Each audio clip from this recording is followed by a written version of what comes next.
Hello, lovelies. Alright, housekeeping. Please check my recent health update thingy if you want to know how I'm getting on with all that stuff. That should be the video before this one, I think, unless the shorts insert themselves. I don't know. What else is going on? Patreon. You don't have to pay to join my Patreon. You can sign up for free, and I would encourage you all to do so. The landing page should now have the option to sign up for free. It's a good way of ensuring that you don't miss anything, because, you know, YouTube gonna YouTube, and Patreon, at least so far, doesn't. Progress on Ronin continues. I have now finished the basic writing for all of the monsters, so that's good. I need to still edit that with a gamer's eye and then maybe pass it on to an editor, and I need to crack on with the magic part of that book. So yeah, there's still quite a lot to do on the second book, and the third book I've barely started on, so big project. It should be T-shirts game tomorrow, so please tune in for that after such a long break. If not, I am actually prepared to run Machinations, so barring health, because this cold hasn't quite gone away yet, there should be a game of some kind on Sunday, and it should be T-shirts show tonight as well. Given they had such an extended break, it would be great if everyone would show up there for that. The Weekend Geek on the T-shirted Historians channel. I believe I've said it before, but I will say it again, because apparently it takes repetition to get into people's heads. My birthday is in a couple of weeks, on December the 5th. I usually take some time off around my birthday, and then obviously there's Christmas coming up after that. A couple of people have offered to collaborate or give me some videos to put up on the channel for that week. If you want to take the opportunity to access my audience with your substandard craft, then by all means get in touch. You would be doing me a favour, and I'm perfectly happy to do you a favour by giving you my platform, such as it is. Speaking of which, YouTube experiments continue. Yeah, it's a mixed bag. It's a really mixed bag. Shorts get a lot of hits, but I'm not sure how much of that is loops. But it does seem to draw people over to the main channel, so that means I need to put more time and effort into doing shorts, I suppose, either cutting them out of the main videos that I've got, or doing some dedicated shorts. I've done a couple before in the past when the mood has taken me, but they didn't do well enough to be particularly encouraging. Now, however, something seems to have changed. I guess the audience is becoming habituated to TikToks, and therefore shorts and reels are more appealing off the back of TikTok dragging us all to short form video format. So yeah, the experiment continues. We shall see how things go. I have noticed that YouTube seems to have ratcheted up its anti-adult content problems, because both the Lady Godiva video that I did and the Spicy Secrets of Tabletopless video, both of which should have done well due to prurient interests, and in the case of the Lady Godiva video being based on folklore and so on, from the real world, which is very popular. Neither of them did particularly well and appear to have been suppressed and or shadow banned in some way. So I guess the message is clear: stay clear of adult content, which is not something I'm particularly prepared to do, but I will have to space it out. When I say adult content, I obviously don't mean actual pornography. I just mean discussing difficult or adult or mature or sexual topics. Yeah, there's only so much I can bend to the algorithm before it feels like hypocrisy or inauthenticity, and even if the channel would do a lot better if I bent to that more, I would be disinclined to acquiesce to their requests. The D&D mini documentary did really well. On the one hand, that was a lot of effort for relatively little reward, but it did help build the channel and got more hits than I normally get. So some more material like that seems to be something that's worth doing, and it was enjoyable. It's just it's a lot of effort when you've got other stuff that you do as well, and YouTube is not and will probably never be my main gig. People have suggested an examination of the old World of Darkness, which, yeah, that sounds like a good bet, but it'll take some time to get that sorted out and ready to record. What else? I still have a bunch of suggestions that people gave for videos and a couple of new ones, so yeah, it'll be a while before we settle back into any sort of recognizable rhythm. Probably not until next year at this point. So I'm going to be a smorgasbord, a grab bag of oddities without rhyme or reason or structure for a while longer. I crunched the numbers, and despite the relative smallness of my channel, I'm actually in the top 2.78% of YouTube based on subscribers. Keep in mind that 100k followers is what you need to break the top 1%. So what this actually means is there's a hell of a lot of empty and orphaned channels out there. But I found that heartening, and if you're struggling along with just a couple of thousand subs or whatever, you should probably find it heartening too. You're actually a success story of some sort. What else? That's about it, I think. Alright, on to the comments. On the Rift Breakers review I did quite a while back, Lucas says, do you have any top recommendations for solo players? Well, that sounds like a topic for a video, but I'm not a huge fan of solo play.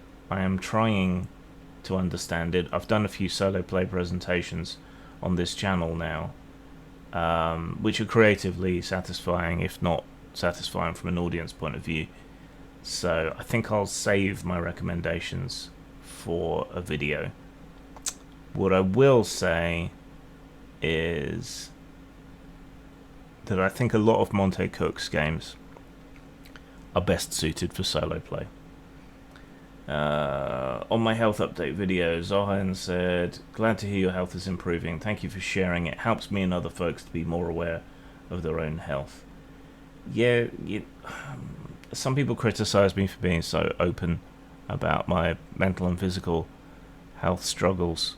I've always felt that it's important to be open about such things to help destigmatize them and to let people know that they're not alone. And often I feel like I'm not making any progress or feeling any better, and helping other people in however an oblique way makes me feel a lot better. Even though it's not actually making any difference to me, making a difference for other people helps. So that's part of the reason I do it. Entirely selfish. On the short taken from the street GMing video, make a fast DM ruling, the freelancer said a whole bunch of stuff, but I just want to pick off the last bit of what he said, as I thought it was interesting. If you allow me a quick rant, D&D 5e 2024 was pitched as cleaning up and clarifying a bunch of material and rules while making the text more concise. And I've lost track of where I was reading. But in practice, stripping the flavor text robbed substantial amounts of design intention from item and monster descriptions, making it even harder to understand how things are meant to work. Rules as intended informs rules as written, allowing everyone to help guide any ambiguity towards a more easily agreeable ruling if needed. And yeah, I'd agree. One thing I have developed over time in my games writing, space permitting, is the inclusion of examples. even for quite simple things. And I don't think that's talking down to people. I think it's similar to how if you edit your own document, you're kind of blind to your own mistakes and issues, which makes it very hard to edit your own writing. And similarly, just because you grok the rule, obviously, because you're writing it down, doesn't mean other people will. And putting those things into practical situations and explanations is extremely helpful. I've even toyed with the idea of like having a separate little booklet or PDF or electronic file of some other kind alongside print documents that contains rules explanations for everything that you've got in there. I don't know how practical that is in the world of print on demand or whatever, but it would be kind of keeping the spirit of the old choose your own adventure inserts that help people understand the rules of games that you used to get in a lot of games, D6 games, D&D Red Box famously, Boggle, and so on. But yeah, I'd be interested in anyone's thoughts about that sort of thing. Whether you feel demeaned and talked down to when there are simple explanations of every rule, or whether a separate booklet is a good idea. A lot of people do FAQs and errata, but that's a lot more formal than what I'm thinking of. On my community post about seeing the doctor, Trussell said, "Get well soon, Grim. As an aside, have you considered getting a real person to help you make thumbnails rather than using AI-generated slop? I think it'd help your channel out." I make about $100 to $200 a month off YouTube. So you do the math. If I'm producing at least 6 videos a week over 4 weeks, that's 24 thumbnails. Would you turn out 24 thumbnails a month for, less than $10 each? And I think the answer is no. I think AI is fine in a bunch of circumstances. I also think that AI art hugely benefits if the person generating the AI art has some sort of grounding in art. You can your artistic sensibilities, training and references help direct and select and so on. There is a skill, albeit a lesser skill, to prompting accurately and picking out a good output from whatever it comes up with. So I think it's a trifle disingenuous to just call it slop. A lot of it is slop. There is a gradient in quality, just as there is a gradient in quality with actual human artists. I also think AI art is enabling a whole bunch of game producers, writers, noobs, and so on to produce something that looks fairly nice on a relatively low budget and to make a go of it. There are also people who I think you can genuinely call slop.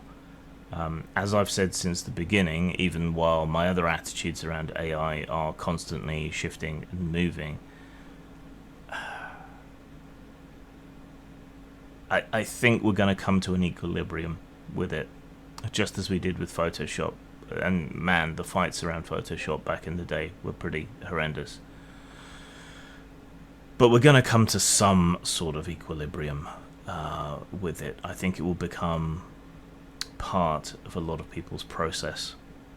And I'm not going to gainsay people starting out in the business on a shoestring using it either, or me using it occasionally for little side projects and things that are not economically viable and self-supporting in and of themselves.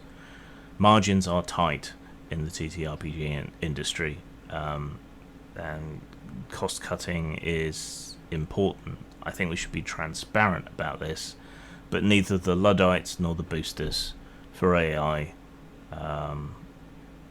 fill me with joy. Put it that way. It's a tool. And like any tool, it's how you use it. A hammer can smash in nails, or it can smash in a skull. It's all about what you do with it. On the spicy truth about Tabletop Plus, there are a few comments in private and kind of alluding to it in public about, am I being a hypocrite about safety tools, because I talked about making sure everyone was safe and comfortable at the table for our combination adult performance and an RPG show. I think what we do is so fundamentally different to what most people do at the tabletop that safety and consent are much more important. I have found, generally speaking, that adult performers are extremely low bullshit tolerance and also are extremely open. I think that has to be... There's something about the character of people that go into adult performance that makes them like that. But even so, people have their own kinks and squicks, things they like, things they don't, things they're willing to do, things they're not willing to do. So because we actually engage, well, I don't, but because other people actually engage in sexual play and fucking, it's extremely important that everyone feels comfortable and open and so on. And even then, I don't use safety tools per se. I talk to people beforehand, we figure out what people like and don't like, and try to avoid or include as much of that as possible, or exclude as much of that as possible. And I make it extremely clear to everyone that comes on board that if they're ever uncomfortable about anything, all they have to do is say so. Nobody's going to be upset with them, right?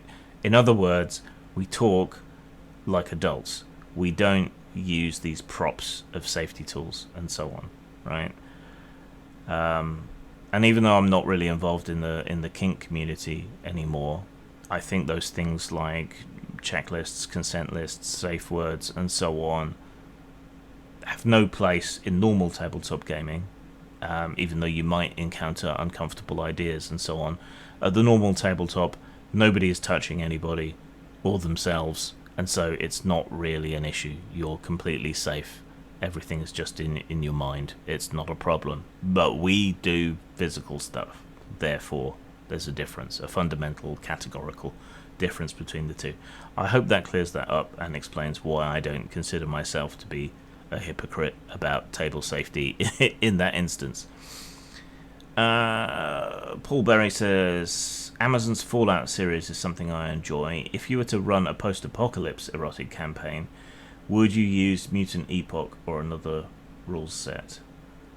Well, I would, as I think T-shirt properly guessed, used Fallout. But don't let Honey Rose hear you say that, because she will start pestering me to run a sexy Fallout campaign.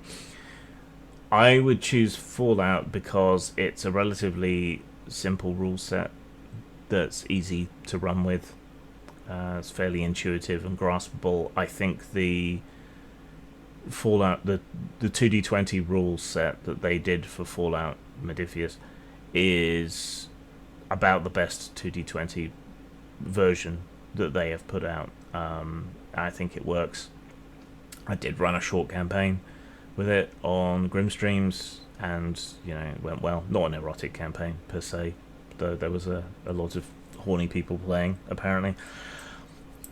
But yeah, that's what I would use. There's also a huge amount of people who already sexualize Fallout, so it would be relatively easy to tap into that a bit. Have someone play Vault Meat or whatever. All right, on the Epic Dice, Beetlejuice says, love the yes/and dice. I first saw them in the Adventure Time prototype. How would you add probability variation or modifiers to yours? Yeah, they did that D20 version of Adventure Time. I'm still waiting for that more improvisational version because I really don't want to get bogged down with D&D rules doing something with Adventure Time. So I'm hoping they do eventually come out with that, or I've probably missed it. It's probably what actually happened. You can't do a lot with probability variation or modifiers other than rolling more dice, taking the highest or taking the lowest, really.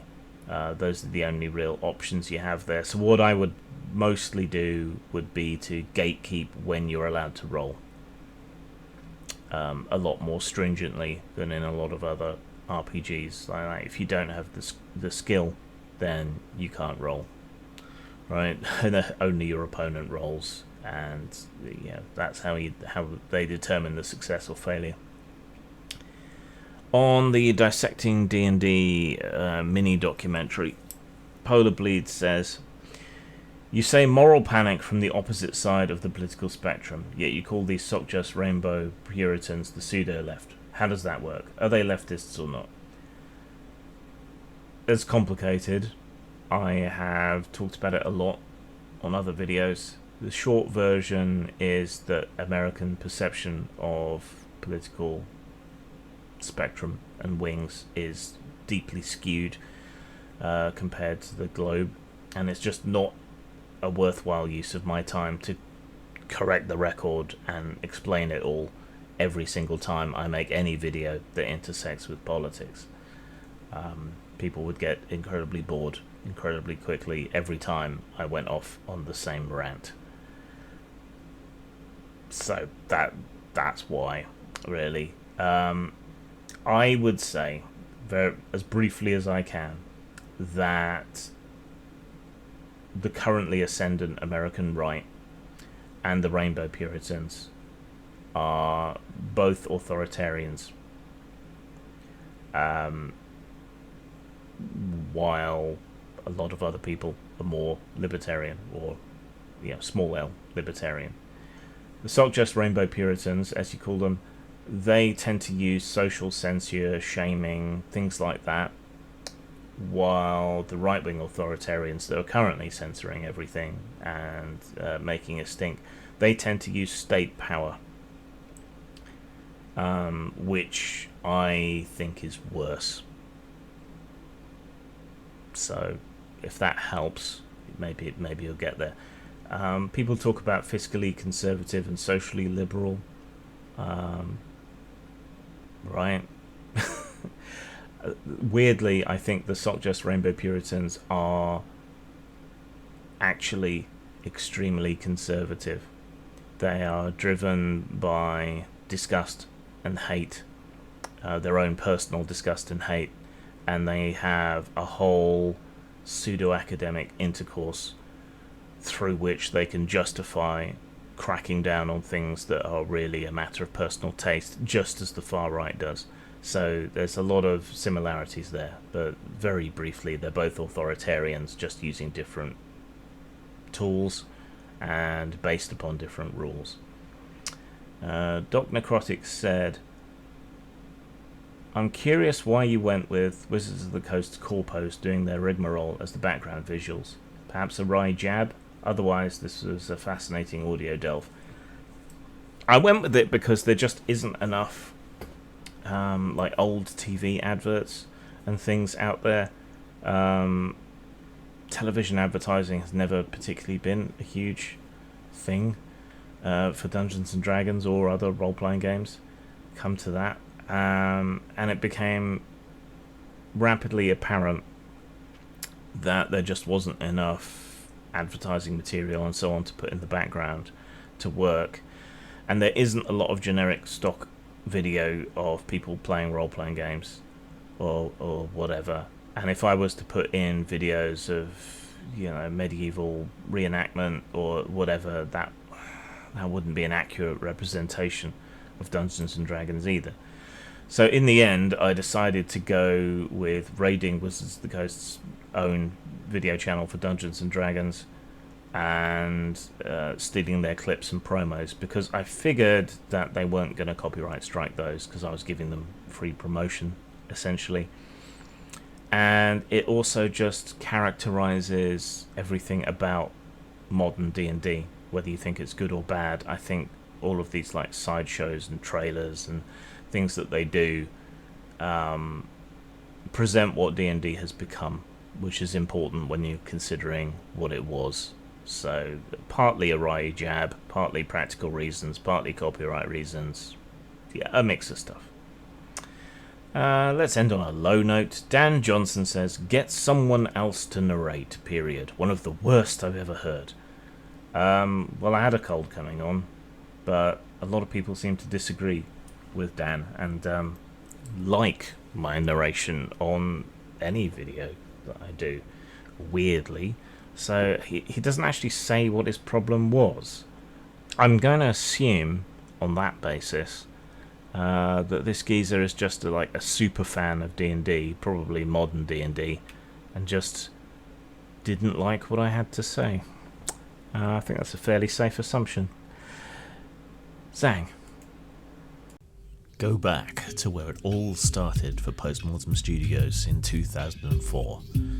Cloak of Steel, remade in French as Mantel d'Acier, created back when Postmortem Studios was trying to be a workers' cooperative. A magipunk fantasy setting of fortress cities and magical mecha. An OGL game with flexible magic and a well-developed world. One day, it'll get a new edition. Until then, you can get it at post-mort.com, DriveThruRPG, and lulu.com.